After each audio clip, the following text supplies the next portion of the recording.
আমি ডাক্তার কাজী মাহবুবুর রহমান, উপপরিচালক, জেলা কৃত্রিম প্রজনন কেন্দ্র নীলফামারী। আমরা সাধারণত কৃত্রিম প্রজননের মাধ্যমে গাভীতে উন্নত জাতের আমরা বীজ দেওয়ার মাধ্যমে দুধ এবং মাংস উৎপাদন বৃদ্ধিতে আমরা ভূমিকা পালন করি। আমাদের বর্তমানে আমাদের নীলফামারীতে আমাদের জেলা কেন্দ্রের আন্ডারে প্রায় ৭৫ জন কর্মী কাজ করছে। এর মধ্যে 6 জন আমাদের রাজস্ব কর্মী এবং 69 জন আমাদের স্বেচ্ছাসেবী হিসেবে কাজ করছে। আমাদের সাথে বিভিন্ন বেসরকারি কোম্পানিগুলো বর্তমানে কাজ করছে। মোটামুটি আমাদের নীলফামারীতে আরও 60টি বেসরকারি কোম্পানি তাদের প্রত্যেকটা ইউনিয়নে তাদের কর্মী নিয়োগ দেওয়ার মাধ্যমে এই গবাদি পশুর জাত উন্নয়নে কাজ করছে। তো এর মাধ্যমে আমরা সাধারণত দুধ এবং ডিম যেন আমরা উৎপাদন বৃদ্ধির মাধ্যমে, প্রাণীজ আমিষ উৎপাদন বৃদ্ধির মাধ্যমে আমরা যেন জনগণের প্রাণীজ আমিষ যেন আমরা সহজলভ্য করতে পারি এবং মানুষ যেন সহজেই প্রাণীজ আমিষ এবং নিরাপদ প্রাণীজ আমিষ পায়, এই লক্ষ্যে আমরা কাজ করে যাচ্ছি। বর্তমানে আমাদের মাংস উৎপাদনে আমরা স্বয়ংসম্পূর্ণ।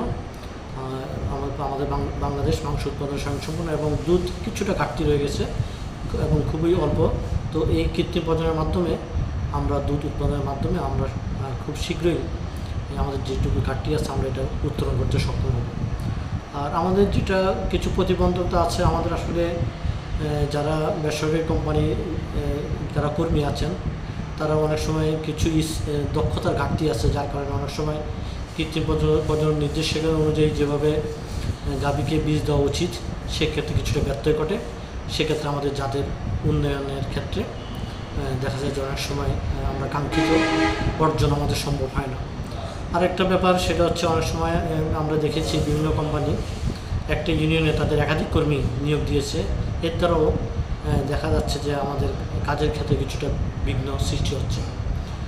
আর আমরা সর্বদা আমাদের এই কৃত্রিম প্রজনন কার্যক্রম আমরা যারা কৃত্রিম প্রজনন কেন্দ্র থেকে আমরা মনিটরিং করছি এবং অদূর ভবিষ্যতে আমরা আশা করি যে মাংস এবং দুধ আমরা স্বয়ংসম্পূর্ণ অর্জন করব। এবং নীলফামারীর সবচেয়ে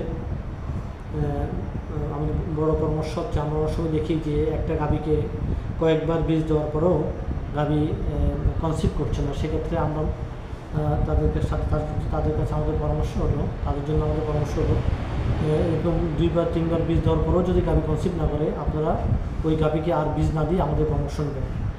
2 নম্বর হচ্ছে আপনারা সবসময় একজন দক্ষ কর্মীর মাধ্যমে গাভীকে বীজ দিবেন। এবং আমরা অনেক সময় দেখি যে সবুজ ঘাস না পাওয়ার কারণে গাভী সময় মতো ডাকে আসে না এবং ডাকে আসলেও কনসিভ করে না। এই কারণে আমরা খামারি ভাইকে আমরা পরামর্শ দিই আপনারা অবশ্যই আপনাদের গাভীগুলোকে পর্যাপ্ত সবুজ ঘাস খাওয়াবেন।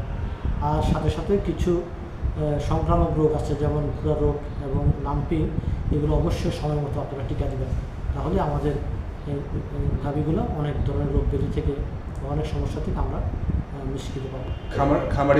খামারিদের হলো আপনার প্রশিক্ষণের ব্যবস্থা নতুন করে বা আরও শক্তিশালীভাবে প্রশিক্ষণের ব্যবস্থা করার পদক্ষেপ আছে কিনা? এক্ষেত্রে আসলে যারা কৃত্রিম প্রজনন কেন্দ্র থেকে আমরা কিছু বাজেট পাই প্রতি বছর আমরা প্রায় 60 জনের মতো আমরা খামারিকে আমরা প্রশিক্ষণ দিতে পারি। তো এটা আমরা এবছর আমরা 30 জনকে দিয়েছি। তো সামনের বছর হয়তো আমরা আরও বেশি বাজেট পাবো, আমরা আরও বেশি খামারিকে আমরা প্রশিক্ষণ দিতে পারবো। আর আমাদের উপজেলায় খামারি প্রশিক্ষণের একটা ব্যবস্থা আছে প্রত্যেকটা উপজেলায়, এবং আমাদের উঠান বৈঠকের ব্যবস্থা আছে। তো উঠান বৈঠকের মাধ্যমে আমরা অনেক সময় খামারিদের বিভিন্ন আপনার জেলা অফিস থেকে সঠিকভাবে তদারকি করা হচ্ছে কিনা?